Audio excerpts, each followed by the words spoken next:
हमारी गाड़ी पे साइड हो गई।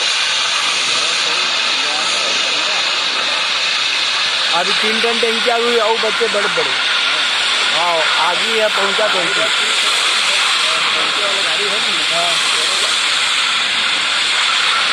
मैं तो माल देखता हूँ वो गाड़ी आ रहा है माल जलत पे ना वो।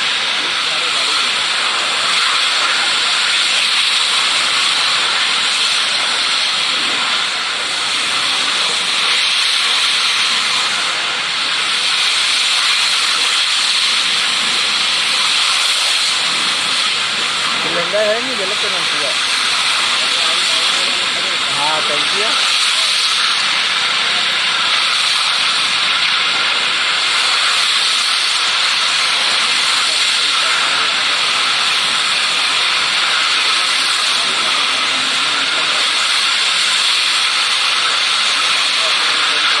गैस पूरा खत्म हो जाती है।